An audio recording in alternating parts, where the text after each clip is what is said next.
ओम श्री साईराम। अयोध्यामा विषाद पहिलो भाग। यसैबीच निषाद राजा रामलाई जंगलमा केही टाढोसम्म पुर्याएर फर्कँदा गंगा तीरमा तिनले मन्त्री सुमन्त्रलाई रथमा बसिरहेको भेट्टाए। घोडाहरू चाहिँ एउटा छायादार वृक्षको मुनि बाँधिएका थिए। गुहले सुमन्त्रलाई एक्लै बडो शोकले रोइरहेको देखे। अहिलेसम्म धैर्यले बाँधेर राखेको दुःखलाई तिनले पनि रोक्न सकेनन् अनि राम भन्दै सुमन्त्र भएतिर दौडेर पुगे। तिनले वृद्ध मन्त्रीलाई अंगालो हालेर बडो दुःखले जोडसँग रोए। आफ्नो दुःख तिनले शब्दमा प्रकट गर्न सकेनन्। ती दुवै रुखमुनि उभिएका थिए, तर वृक्षलाई बञ्चरोले काटे झैं तिनीहरू दुवै भुइँमा ढले। सीता, राम औ लक्ष्मणको भाग्य देखेर तिनीहरू रोए अनि यी सब विषादको कारण कैकै हो भनेर तिनलाई दोष्याए। घोडाहरू घाँसमा चढ्न पनि मानेनन्, पानी पिउन पनि तिनीहरू मानेनन्। सुमन्त्र औ गुहले सीता, राम वा लक्ष्मणको नाम लिँदा पनि तिनीहरूका आँखाबाट आँसु झर्थे। ती दुई घोडाहरू पनि आफ्ना शिर उचालेर कहीँ टाढामा कतै तिनीहरूले आफ्ना प्रियहरूको झलक पो देख्न पाइन्छ कि भने झैं ती दुई व्यक्तिहरूले झैं उत्साहले हेरी पठाउँथे। ती पशुहरूको वेदना सुमन्त्रले चाल पाउँदा तिनको दुःख अझ बढेर गयो। यो हृदय विदारक रुवाई केही घण्टासम्म चल्यो। अन्तमा गुहले आफूलाई केही सम्हाले अनि जस्तो कसैले गर्नै पर्छ केही सास बटुलेर सुमन्त्रलाई भने, हेर मन्त्री, तपाई अत्यन्त बुद्धिमान, नैतिकतामा दृढ व्यक्ति हुनुहुन्छ, जसले यी सब बितेर जाने दृश्यहरूको पछाडि लुकेको वास्तविकतालाई बुझ्नु भएको छ। भाग्यले नाना किसिमको खेल रच्छ, यसर्थ मानिसले योसँग मेल राख्नु सिक्नुपर्छ। उठ्नुहोस्, अयोध्यामा फर्किनुहोस् अनि कौशल्या, सुमित्रालाई खबर पुर्याउनुहोस्, जो तपाईको समाचार सुन्न लालायित भएर पर्खिरहेका छन्। ढलेको ठाउँदेखि तिनले सुमन्त्रलाई बलैले उठाए अनि रथमा बसाए। घोडाहरूलाई पनि ल्याएर जुवामा बाँधे। गुहले भनेका कुरा पनि ठिकै हो भनेर सुमन्त्रलाई थाहा भयो। यो आँट पाएर तिनले घोडाहरूलाई अघि हिँड्ने इशारा गरे। रामको वियोग औ दुःखले गर्दा तिनको शारीरिक शक्ति हरण भएको थियो। यसर्थ कति नै चेष्टा गरे पनि तिनले रथ अघि झैं हाँक्न सकेनन्। केही क्षणभित्र नै तिनी रथमा लड्दै उड्दै गरे अनि घोडाहरू तिनीहरू पनि हिँड्न मानेका थिएनन्। तिनीहरू पनि पछितिर फर्केर आफूले छोडेका बाटाहरू हेर्न गर्दन उठाइरहन्थे। सुमन्त्रले स्वयं आफ्नो भाग्यलाई धिक्कारे। मेरो कस्तो दुर्भाग्य रहेछ, यस्तो जीवन बरु शेष होस्। यो शरीर आखिर एक दिन खरानी भएर जल्नेछ। कुनै बिरामी वा सांसारिक विपत्तिबाट मर्नु भन्दा त बरु रामको वियोग सहन नसकी मर्नु नै असल हो। यसो भो भने बरु मेरो जीवनको केही मूल्य होला। यसले बरु मेरो ख्याति अमर रहला। यस्तो ख्याति पाउनाले जीवनका जम्मै दोषहरू पनि मेटिनेछन्। तिनी स्वयंले भन्न लागे, होइन सुमन्त्र, तिम्रो राम्रो भाग्य भएदेखि तिमी रामसँगै बस्ने थियौ, तर जब भाग्य नै खराब भएपछि तिमी त्यहाँबाट नफर्केर पनि भएको थिएन अनि फर्केर पनि यसरी बाँचिरहेका छौ। अब त्यो चाहना लिएर वा आफूलाई दोष दिएर पनि फाइदा के भयो र? सुमन्त्रले यसरी आफैले आफूलाई दयाहीन भएर धिक्कार्न थाले। तिनी फेरि आफै मनभित्र तर्क वितर्क गर्न थाले। मैले कुन अनुहार लगेर अयोध्यालाई देखाउनु? प्रजाहरूले मलाई राम कहाँ छन् भनेर सोध्दा मैले के उत्तर दिए? तिमी रामलाई जंगलमा छोडेर कसरी फर्कन सक्यौ भन्दा मैले के भन्ने? लाज अनि दुःखले मैले कसरी मुख देखाउनु? ओहो, मेरो हृदय पनि ढुङ्गाको भइरहेछ। नत्र यतिको दुःख पाएर पनि यो किन टुक्रा टुक्रा भएको छैन? आफ्नै नीचपन देखेर सुमन्त्रलाई हुनसम्मको असन्तोष भएको थियो। हताश भएर तिनले आफ्नो हात मल्न थाले। सूर्यको प्रकाश रहँदै मानिसहरू यताउता गरेका बेलामा शहर पस्न हुँदैन भनेर तिनले संकल्प गरे। रातको समयमा जब जम्मै शहर सुतिसकेको हुनेछ, त्यस बेला शहर पछि त्यति नराम्रो लाज लाग्ने छैन होला भनेर तिनले सम्झे। तर केही क्षणमै तिनको अन्तरआत्माले भन्यो, के अयोध्याका मानिसहरू पनि कोही सुत्न सक्छन्? होइन होइन, सक्दैनन्। तिनीहरू यसरी सुत्छन् भन्ने कल्पना गर्नु मेरै मूर्खता औ अज्ञानता हो। तिनीहरू राम फर्केर आएको खबर वा तिनको बारे केही सुन्नलाई उठेर पर्खिरहेका हुनेछन्। म दिनमा शहर पसे पनि वा रातमा पसे पनि म त्यो लाजबाट बाँच्न सक्ने छुइनँ। अच्छा ठिकै छ, राम जस्ताको कृपा प्राप्त गर्ने योग्यता नभएको म जस्तोलाई यस्तै दुर्भाग्य ठिक छ। यसबाट बाँच्न नपाउनु, त्यो दोषको भार स्वीकार गर्नु नै मेरो निम्ति असल हो। यसरी सुमन्त्र बिस्तारै अडिँदै मनमनैमा नाना प्रश्नहरू गर्दै अनि त्यसको उत्तर दिँदै अघि बढ्न थाले। अन्तमा तिनी तमसा नदीको किनारमा पुगे। घोडाहरूलाई केही क्षण चढ्न पनि पठाउँ अनि रात परेपछि जब मानिसहरू सडकतिर हुने छैनन्, बिछौनामा पल्टिसकेका हुन्छन्, त्यसबेला सहर पस्नु पर्यो भन्ने निर्णय गरी तिनले केही घण्टा त्यही बिताउने विचार गरे।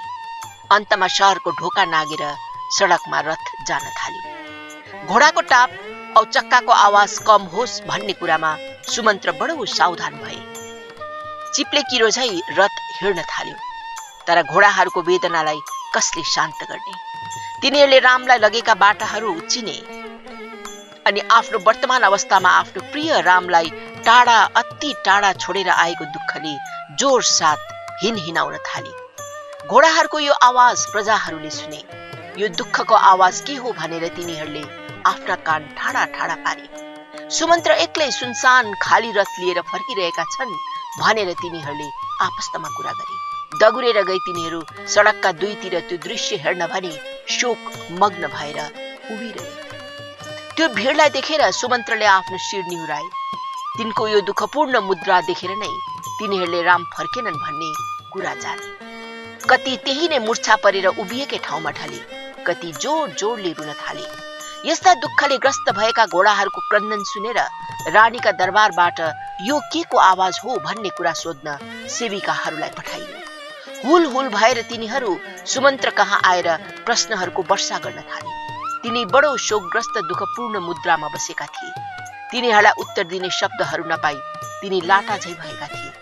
भत्केको खाँबो झै तिनी चुपचाप बसिरहे, मानो तिनीहरूले आग्रह गरेर सोधेका प्रश्नहरू पनि तिनले सुन्न सकेन। तिनको यो व्यवहारबाट रामले फर्कने अनुरोधहरू जम्मै अस्वीकार गरे भन्ने कुरो चाल पाए। तिनीहरू पनि रुन थाले।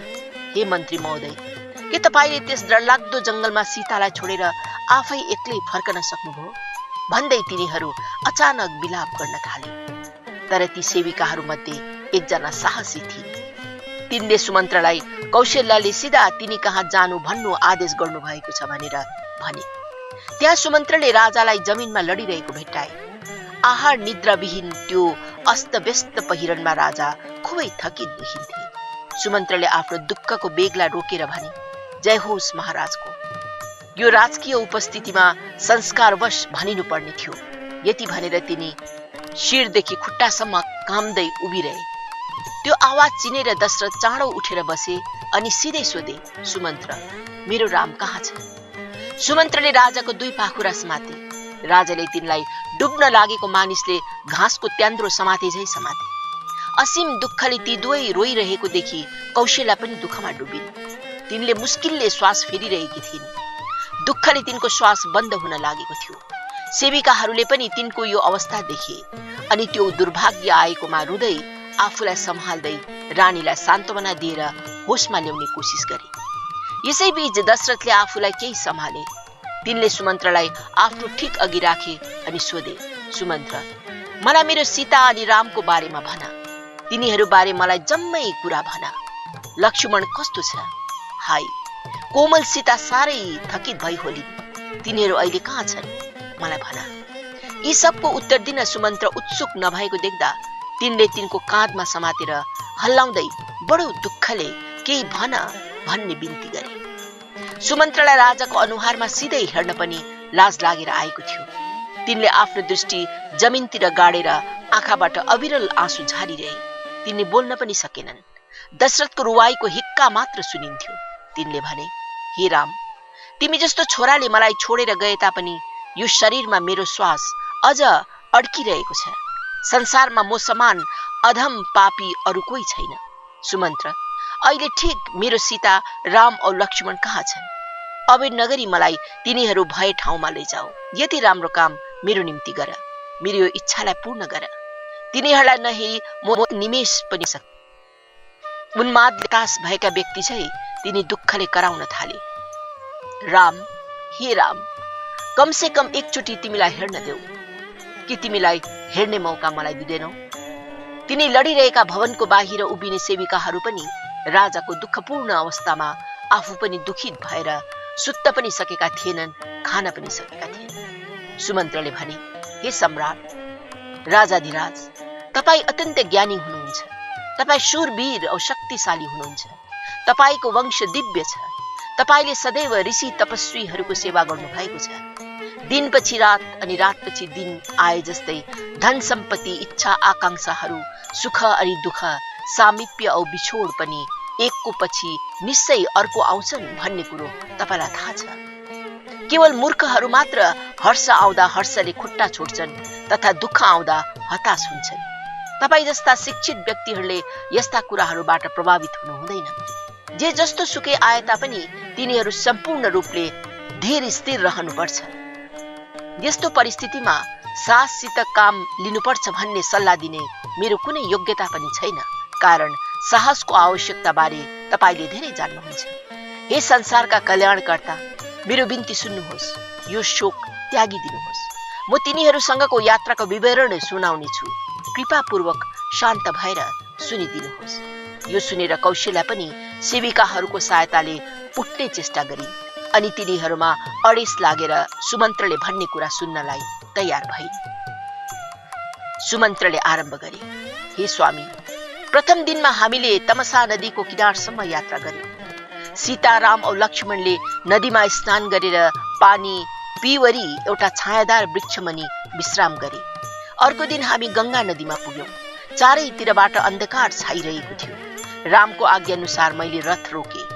तीनै जनाले स्नान गरेर तिनीहरूले बालुवा तटमा विश्राम गरे। बिहान हुँदा रामले लक्ष्मणलाई वटवृक्षको चोप ल्याउनु भनेर अर्याए अनि तिनले ल्याएपछि त्यसलाई रामले आफ्नो केशमा लाएर त्यसको जटा बनाएर आफ्नो शिरमा मुकुट झै बनाए। त्यसैबेला निषाद जातिका राजा रामको साथीले एउटा नाउ ल्याए अनि पहिले सीतालाई चढ्न लाए। तिनी पछि राम बसे अनि त्यसपछि रामको आज्ञा अनुसार धनुर्बाण लिएर लक्ष्मण नाउभित्र पसे। नाउमा बस्न अघि लक्ष्मणले मनेर आएर मातापितालाई ढोगा अनि तिनीहरूको आशीर्वादको निम्ति बिन्ती छ भनिदेऊ भनेर भने।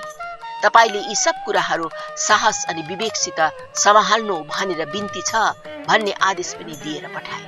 अयोध्यामा गएर के घोषणा गर्नु भनेर रामले भनेका छन् ती सब सुमन्त्रले वर्णन गरे।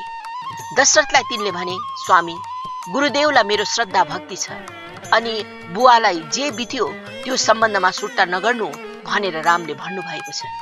त्यसपछि रामले मलाई छेउमा बोलाएर यस्तो आदेश दिए, मन्त्रीहरू जम्मैलाई, अयोध्याका नागरिकहरूलाई तथा राजपरिवारका जम्मै सदस्यहरूलाई बोलाएर मेरो विशेष अनुरोध भनिदिनु। तिनीहरू मध्ये जसले मेरो पिताको जीवन सुखी बनाउनमा सहायता दिनेछन् तिनीहरू नै मेरो प्रिय हुनेछन्। रामले भने, भरतको आगमनपछि तिनलाई मेरो आशीर्वाद भनिदिनु अनि तिनलाई राज्यभार सम्हाल्ने दायित्व स्वीकार गर्नु, न्याय अनि चरित्रको रक्षा अनि प्रगति गर्नु, पवित्र विचार वचन अनि कर्मद्वारा मानिसहरूको कल्याण गर्नु भनेर भन्नु। तिनलाई यो पनि भन्नु कि तिनले मातापिताको सेवा यति राम्ररी गरोस् कि तिनीहरूले मेरो वियोगको दुःख पनि भुल्न सकुन्। रामले मलाई यसरी आज्ञा दिइरहनु भएको बेलामा सीताले पनि मनेर आएर तिनी खुसी साथ रामसँग दिन बिताइरहेछन् अनि तिनलाई कुनै प्रकारको अभाव छैन भनेर भनिदिनु भनेकी छन्। तिनले आफ्ना सासू ससुराका चरणमा ढोक पठाएकी छन् अनि तिनको निम्ति कुनै सुर्ता नगर्नु, आफ्ना स्वामीसँग तिनी खुसी छन् अनि तपाईहरूको आशीर्वाद सदैव आशा गरिरहेकी छन् भन्नु भनेकी छन्। तपाईहरूको स्वास्थ्य औ कल्याणको बारे पनि तिनले घरिघरि सोधी पठाएकी छन्। यसैबीच अब अबेर गर्नुहुन्न भन्ने रामका कुरा माझीहरूले बुझेपछि तिनले नदीमा नाउ खियाउन थाले। केही क्षणमै राम गए। म यो गइरहेको नाउलाई हेरिरहेको थिएँ। मेरो हृदय भनाउने भने जड भइसकेको थियो। म त्यो नदी तीरमा सायद धेरै बेरसम्म उभिरहे। त्यस ठाउँबाट मैले रामको आज्ञा पालन गर्दै फर्केर आउनु कर लागेको थियो, नत्र मेरो अवस्था यस्तो असहाय भएको थियो कि म निश्चय नै गंगामा डुब्ने थिएँ। तर यही रामको संवाद ल्याउनलाई जीवित रहनु मलाई कर लागेको थियो। यो राम नभएको अयोध्या मलाई साह्रै सुनसान जंगल झै डरलाग्दो लागिरहेछ। सुमन्त्रका यी कुराहरू अनि राम औ सीताले पठाएका यस्ता कोमल मीठा संवादहरू सुनेर दशरथले आफ्नो दुःख रोक्न सकेनन्। जे जति भो त्यो तिनले भुल्न सकेनन्। तिनी मूर्छा परे। राजाको श्वास निसासियो। तिनी हिलोमा परेको माछो झै छटपटी। तिनको यो अवस्था देखेर रानीहरूले पनि करुण विलाप गर्न थाले। यस्तो विषादको अवस्थालाई शब्दहरूले वर्णन गर्न सकिन्न। तिनीहरूको यस्तो दुःख देखेर दुःखले पनि दुःखलाई थाम्न सकेन। रानीहरूको दुःख, राजाको दुःख, महलका सेविकाहरूको दुःखले समस्त राज्यभरि व्याकुलता औ त्रास फैलायो। आधा रातमा अचानक वज्र आउँदा जंगलका चराचुरुङ्गीहरू डरले भागे झै शहरका बासिन्दाहरू भयले यताउता छरिए। पानीबाट चुडाइएको कमलको डाँट जसरी चाँडै ओइलिएर जान्छ, उसरी राजाले पनि आफ्नो शरीरलाई त्यागिरहेका थिए। तिनको गलाबाट शब्द निस्कन सकेन। जिब्रो सुकेर आयो। तिनका संवेदनशील इन्द्रियहरूले काम गर्न छोडे। कौशल्याले राजालाई हेरिन्। सूर्यवंशको सूर्य अस्ताउन लागेको तिनले चाल पाइन्। साहस गरेर तिनी छेउमा गइन् अनि आफ्नो स्वामीको शिर काखमा राखेर सान्तवना औ भरोसाका केही शब्दहरू सुनाउने कोसिस गरिन्। स्वामी, सीता, राम औ लक्ष्मण चाँडै आएर तपाईलाई भेट्नेछन्। मेरो कुरा सुन्नुहोस्, साहस गर्नुहोस्, आफैलाई बलियो राख्नुहोस्। तिनले यसरी तिनको कानैमा बडो दयाले बिन्ती गरेको सुनेर दशरथले आँखा खोले अनि बरबराउँदै भने, कौशल्या, मेरो राम कहाँ छ? मलाई देखाऊ, देखाइदेऊ तिनी कहाँ छन्। मलाई तिनी कहाँ लैजाऊ।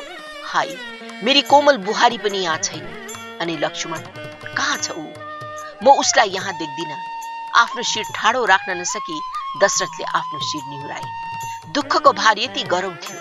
केही क्षणपछि राजाले आफूलाई त्यस अन्ध योगी श्रवणको पिताले दिएको श्राप याद आयो। बडो कष्टले तिनी उठेर बसे अनि अड्किँदै तिनले कौशल्यालाई त्यो श्राप पाएको कथा भने। कौशल्या, एकचोटि शिकार खेल्न जंगलमा गएको थिए। त्यहाँ जाँदा मेरा साथमा धेरै सिपाहीहरू अनि शिकारीहरू पनि थिए। दिनभरि हामीले एउटै पनि जंगली जानवर भेट्टाएनौं। तर राजधानीमा केही नमारी खाली हात फर्कनु हुँदैन भनेर मैले विचारे। हामी त्यस रात जंगलमा पस्यौं अनि भाग्यमा केही पाउला कि भनेर पर्खेर बस्यौं। त्यो विराट तलाबको छेउमा हामी वरिपरिको अन्धकार उषाले मेटाउनै आँटेको थियो। पानीको किनारमा केही हल्ले जस्तो भयो। त्यसको आवाज मैले पनि सुने। त्यसबाट मैले त्यो अवश्य जंगलको कुनै ठूलो जानवर होला भनेर सम्झे अनि आवाज सुनेर नै मैले बाण हानेर मार्न सक्छु भनेर मैले धनु तानेर एउटा तीक्ष्ण बाण लक्ष्यतिर हानी पठाए। त्यो बाण बडो तेज अनि डरलाग्दोसँग गएर त्यो हल्लदै गरेको जानवरलाई लाग्यो। अचानक मैले पीडाका शब्दहरू सुने। आइया, यो शब्द त्यो लडेको ठाउँबाट आएको थियो। म सिपाहीहरूसित दगुरेर त्यहाँ गए अनि हेर्छु त मैले मारेको कुनै जानवर रहेनछ। त्यो त एउटा योगीको कलिलो छोरो रहेछ। म तिनको छेउमा घोप्टेर मलाई माफ गरिदिनुहोस्, मेरो यो डरलाग्दो भुललाई क्षमा दिनुहोस् भनेर बिन्ती गरे। त्यो योगीको छोरोले मलाई भन्यो, राजन, शोक नगर्नुहोस्, मेरो एउटा अनुरोध पूरा गरिदिनुहोस्। म त्यो अनुरोध तपाईलाई भन्ने छु, त्यसले तपाईको पाप मोचन गर्नेछ। मेरो नाम श्रवण हो। मेरा माता पिता दुवै अन्धा छन्। मैले मेरा जीवनका दिनहरू तिनीहरूकै सेवामा बिताइरहेको थिएँ। यही सेवाद्वारा चाहेका जम्मै खुसी मैले पाइरहेको थिएँ। भगवानको कृपाले गर्दा मैले सबभन्दा उच्च ज्ञान, वास्तविकताको आत्मज्ञान पनि पाएको थिएँ। तिनीहरू अहिले तिर्खाले साह्रै व्याकुल छन्। म यो तलाबमा तिनीहरूकै निम्ति पानी लिन भनी आएको थिएँ। तपाईले मलाई जंगलको जानवर सम्झेर बाण हानी पठाउनु भयो। भाग्यको लेखालाई कसले मेट्न सक्छ र? मेरो अहिले यस्तो अवस्था छ कि म यो पानी लिएर मेरा माता पिता कहाँ हिँडेर जान असमर्थ छु। यसर्थ यो पानीको घडा लिएर तिनीहरू कहाँ जाइदिनुहोस्। उत्तर दिशातर्फ जाँदा तपाईले एउटा एक्लो खरको छाप्रो भेट्टाउनु हुनेछ अनि तिनीहरूले आफ्नो प्यास मेटाएपछि मात्र मलाई यहाँ के भो त्यसको विवरण सुनाउनुहोस्। तिनीहरूले प्यास नमेटाउन्जेल मेरो विषयमा केही नभन्नु होला। यसो भनेर तिनले मेरो हातमा जलको घडा राखिदिए अनि तिनले प्राण त्याग गरे। कौशल्या, आफ्ना मातापिताको निम्ति तिनी कति वेदनाले सुर्ताइरहेका थिए। तिनी आफ्नो गइरहेको प्राणको निम्ति पटक्क चिन्तित थिएनन्। तिनले मलाई एउटा कठोर वचन पनि भनेनन्। तिनले भनेका ती मीठा, कोमल, प्रेमपूर्ण वचनहरू अझ पनि मेरा कानमा गुन्जिरहेका छन्। आफ्नो अन्तिम श्वासमा तिनले पवित्र प्रणव मन्त्र 3 चोटी ओम ओम ओम भने। तिनलाई देखेर, तिनको शान्त साहसपूर्ण मृत्यु देखेर मैले पनि मेरा पापहरूको मोचनको निम्ति तिनको अन्तिम इच्छा पूरा गरिदिने निर्णय गरे। तिनले भनेका छाप्रोतिर म हतारिएर गए अनि एक शब्द पनि नबोली त्यो पानीको घडा तिनीहरूका हातमा राखिदिए। तर ती मातापिताले अनेक प्रश्नहरू सोध्न थाले। छोरा, तिमीले किन यतिका समय लियौ? किन अबेर भयो? तिनीहरूले आफ्नो अघि हात बढाएर यताउता छामे जस्तो गरेर तिनलाई छुने प्रयास गर्दै तिनको उपस्थिति जान्न चाहे। म केही पछाडि हटे। त्यस बेलासम्म ती वृद्ध स्वामी स्त्री रुँदै भने, छोरा, किन आज तिमी हामीसित बोलिरहेका छैनौ? तिमी हामीसँग बोलेनौ भने अनि हाम्रा प्रश्नहरूको उत्तर दिएनौ भने तिमीले ल्याएका पानी पनि हामी खाने छैनौ। मैले ती सिपाहीहरूलाई श्रवणको शरीर मेरो पछि पछि त्यो छाप्रोमा ल्याउनु भनेको थिएँ। यही बेला तिनीहरू शव लिएर त्यहाँ आइपुगे। मैले त्यो शरीर माताले भेट्ने गरी राखिदिए। त्यो शरीर माथि छामेर तिनी बडो वेदनाले रोइन्। मैले त्यो हेर्न सकिनँ। केही समयपछि आफ्नो दुःखलाई केही थामेर तिनले मलाई भनिन्, राजन, अब यसपछि हामीले बाँचिरहनुमा केही सार छैन, किनकि हाम्रा छोराले हामीलाई छोडेर गइसकेको छ। हामी वृद्ध भइसकेका छौं। हाम्रो लागि कसले सेवा गर्छ र? जसरी तिमीले यसलाई मार्यौ उसरी हामीलाई पनि मार, नत्र एउटा चिता बनाऊ जसमा हामी हाम्रो छोरासँगै जल्न पाऊ। मैले शिर निहुराएर तिनीहरूको आदेश पालन गरे। सुकुवा दाउराहरू थुपारेर मैले एउटा चिता बनाए। त्यसमाथि तिनीहरू बसे अनि आफ्ना यौगिक शक्तिद्वारा तिनीहरूले अग्नि प्रज्वलन गरेर आफै त्यहाँ भस्मीभूत भए। यसरी आत्मदाह गर्नु अघि तिनीहरूले मलाई सम्बोधन गर्दै केही शब्दहरू भने। त्यही पवित्र श्राप आज सत्य भएर प्रमाण हुन लागिरहेछ। यसघरि दशरथ केही क्षणको निम्ति चुप भए। केही आराम लिएर आफ्नो मनको द्वन्द्वलाई सम्हाले। कौशल्याले तिनलाई सान्त्वना दिइन् अनि मानसिक भरोसा दिइन्। तिनले भनिन्, स्वामी, ती मातापिताले के भने मलाई भन्नुहोस्, म सुन्नलाई चिन्तित छु। केही क्षण शान्त बसेर दशरथले भने, कौशल्या, म के भनौं? कसरी म ती शब्दहरू दोहोऱ्याउ? ती वृद्ध दम्पतिले यसो भने, तिमीले पनि तिम्रो जीवन हामीले जस्तै आफ्नो छोरोको वियोगको असह्य वेदनाले त्याग्नु पर्नेछ। अनि त्यसपछि तिनीहरूले त्यस बढ्दै गरेको आगोको ज्वालामा आफ्नो प्राण त्यागिदिए। त्यसबेला मेरो कुनै छोरा थिएन। यिनीहरूको श्रापले मलाई कसरी प्रभाव पार्छ होला भन्ने मैले सम्झेँ। मनमा नै मैले तिनीहरूका शब्दहरू कसरी सत्य प्रमाणित हुन्छ होला भन्ने सम्झेँ। तरै पनि ती वृद्ध योगीका वचनहरू अवश्य सत्य हुनेछन् भन्ने मैले विचारेको थिएँ। त्यसको अर्थ मेरा छोराहरू हुनै पर्छ, जसमा कि मैले तिनीहरूको वियोग सहनु परोस्। तिमीलाई थाहा छ त्यसबेला हाम्रा छोराहरू नभएर हामी कति दुखी थियौं। मैले सम्झे त्यो श्राप मेरो निम्ति वरदान नै हुनेछ। मैले त्यो पूरा होस् भनेर बिन्ती गरे। यद्यपि मैले तिनीहरूबाट बिछोडिनु परे पनि मेरो छोरा होस् भन्ने। अहिलेसम्म मैले तिमीलाई यो रहस्य भनेको थिइनँ। ती पवित्र योगीले भनेका शब्दहरू साँच्चै वास्तविक सत्य थिए भनेर अहिले मैले बुझिरहेछु। रामको वियोगको पीडाले मेरो अन्त हुन लागिरहेछ। मैले श्रवणको दुखान्तको स्मरण गरे। मेरो आँट अब सिद्धिसक्यो। अब म केही भन्न सक्दिनँ। अतीतका घटनाहरूको यादमा दशरथ मग्न थिए। तिनले 3 चोटि राम राम राम भने अनि कौशल्या देखेर तिनी कौशल्या भएतिर ढल्के। तिनकोमा परिवर्तन आइरहेको कौशल्याले देखेर तिनी चिच्याइन्। सेवक तथा सेविकाहरू त्यहाँ वरिपरि जम्मा भए। राजाले आफ्नो अन्तिम श्वास लिएको तिनीहरूले देखे। समस्त शहर दुःखले आँसुको सागरमा डुब्यो। मानिसहरूको भिड महलमा आउन थाल्यो। सडकहरू जम्मै हृदय विलाप गर्ने मानिसहरूका बेगवान जलधारा झैं देखिन थाल्यो। मानिसहरूले कैकैलाई सराप्न थाले, कारण तिनको बुद्धिले गर्दा तिनीहरूले आफ्ना शहरका मणितुल्य आँखालाई अब हराएका थिए भनेर सम्झे। जहाँ राजाको शरीर राखिएको थियो त्यो भवनमा राजगुरु वशिष्ठ आए। तिनले उचित सल्लाह दिएर रानीहरूको दुःखलाई कम गर्ने चेष्टा गरे। कौशल्या र सुमित्रालाई तिनले तिनीहरूका बितेका पिता पुर्खाको बारेमा भन्दै तिनीहरू कसरी आफ्नो शक्ति औ महिमा हुँदाहुँदै पनि तिनीहरूले मृत्युलाई जित्न सकेनन् भनेर सम्झाए। अन्त्येष्टि क्रिया गर्नको निम्ति कोही पनि उपस्थित नभएको कारणले त्यो शरीर वशिष्ठले नबिग्रियोस् भनेर तेलमा डुबाई राख्ने आदेश दिए। वशिष्ठले एकजना सन्देशवाहकलाई बोलाएर भने, सुन, भरत कहाँ छिटो जाऊ। तिनलाई राजाको मृत्युबारे केही नभन, तर केवल राजगुरुले तिमी 2 दाजुभाइलाई तुरन्त राजधानीमा आउनु भनेका छन् भनेर मात्र भन। सन्देशवाहकले गुरुको चरणमा परेर मन्त्रीबाट बिदा लिई द्रुत गतिमा हिँड्ने रथमा सवार भएर त्यो लामो यात्रा सुरु गरिहाले। अयोध्या विषादमा डुबेपछि भरतले नाना प्रकारका नराम्रा दुस्वप्नहरू देखेर पूर्व लक्षणहरू पाइरहेका थिए। ती स्वप्नहरूले उब्जाएका भय औ त्रासले तिनी निन्द्राबाट पनि बिउजन्थे। कति रात त तिनी अलिकति पनि सुत्न सक्दैन थिए। तिनी उठेर बिछौनामा नै बस्थे अनि केही होला कि भनेर प्रतीक्षा गरी बस्थे। प्रभात हुन अघि नै तिनी उठ्थे अनि सखारै स्नान गरिवरी सम्भावित विपद टाड्न भनेर भगवानको पूजा आदि गर्थे। पूजा कोठामा तिनी धेरै बेरसम्म बसेर यसबाट छुटकारा पाउनको निम्ति प्रार्थना गर्थे। यति गरे तापनि तिनलाई गुप्त भयले सताइरहन्थ्यो।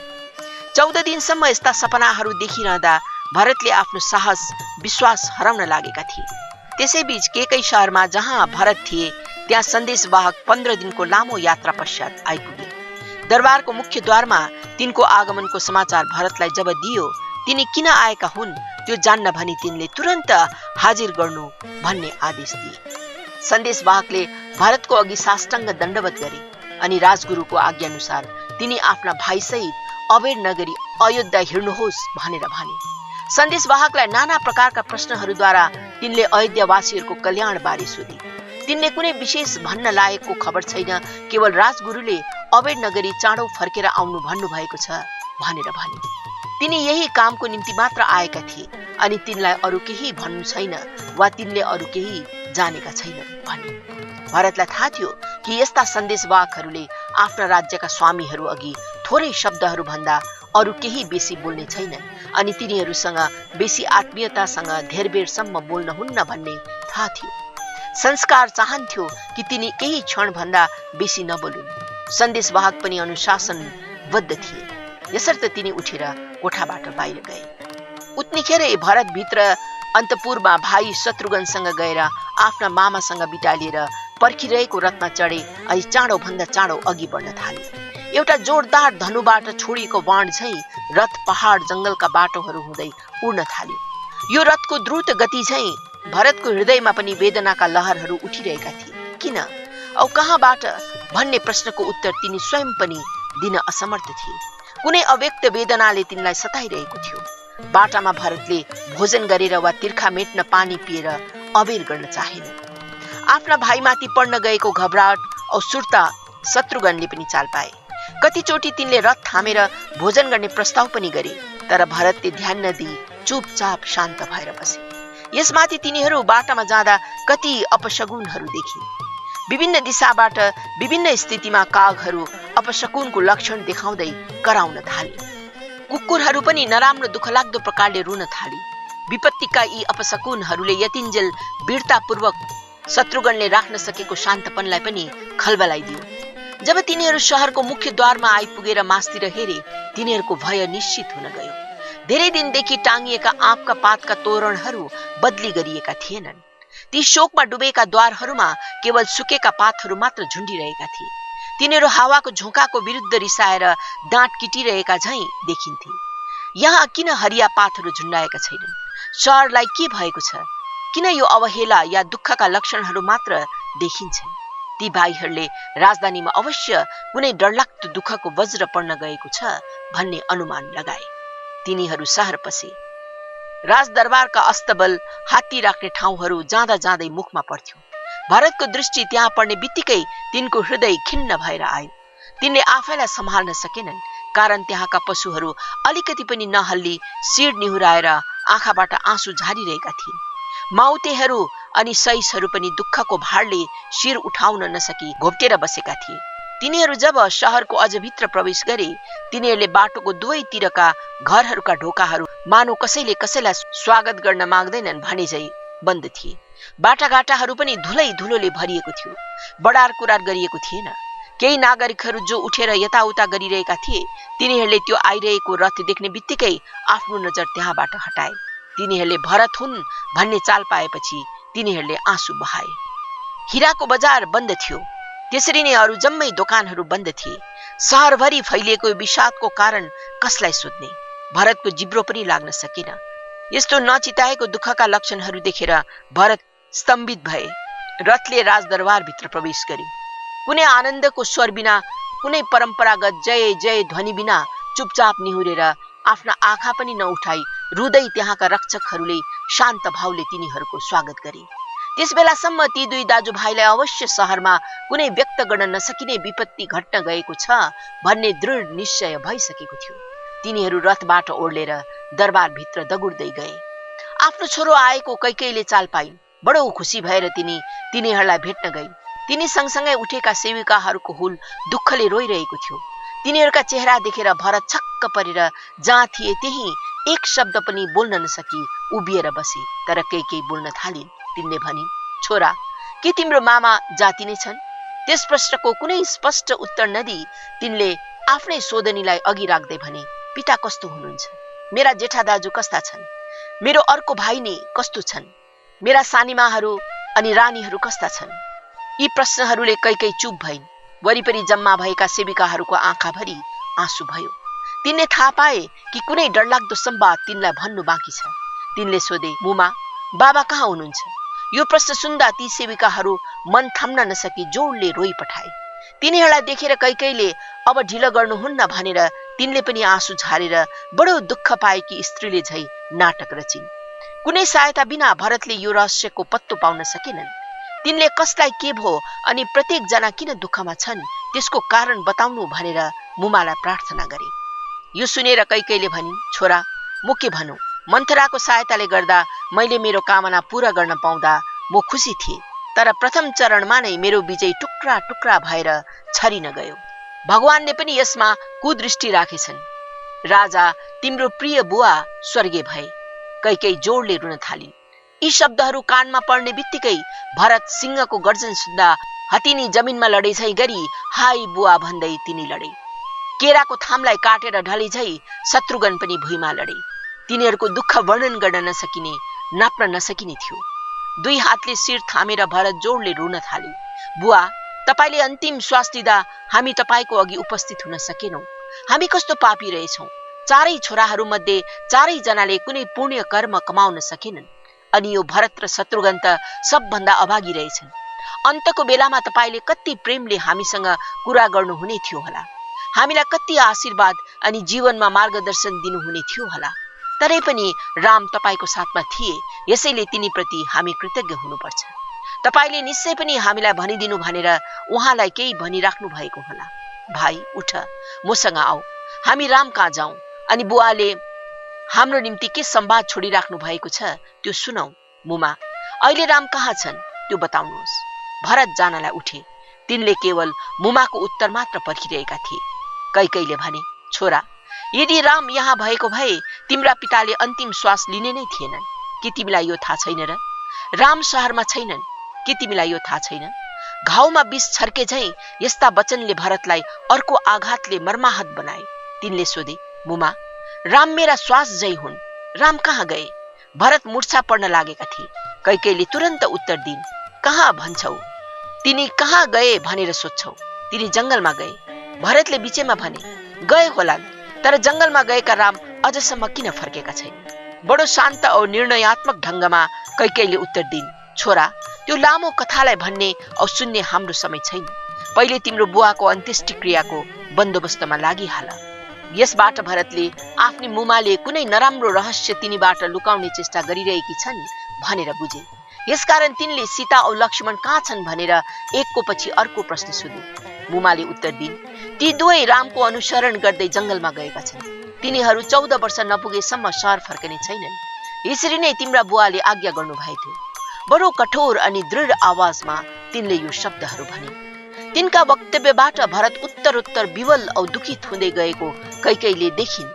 यसर्थ तिनले छोरोलाई छेउमा तानेर शिर सुमसुमाउँदै तिनलाई शान्त गर्ने उद्देश्यले भन्न थालिन्, छोरा, तिम्रा पिताको निम्ति शोक गर्ने कुनै आवश्यकता छैन। जब तिनी जीवित थिए तिनले बराबर आफूलाई राम्रो काम गर्नमा व्यस्त राखे। यसर्थ तिनको आत्माले निश्चय स्वर्ग पाएको हुनुपर्छ। अब तिनले तिम्रा अघि राखेका आदर्श अनुसार तिमीले आफ्नो कर्तव्य गर्ने पालो आएको छ। त्यस्तै सुकार्य गरेर त्यस्तै ख्याति अर्जन गर्नु परेको छ अनि राज्यमा शासन गर्नु परेको छ। आफ्नो बुद्धिमान दयावान शासनद्वारा तिनको ख्याति औ महिमालाई तिमीले बढाऊ औ वंशको नाम स्थायी राख।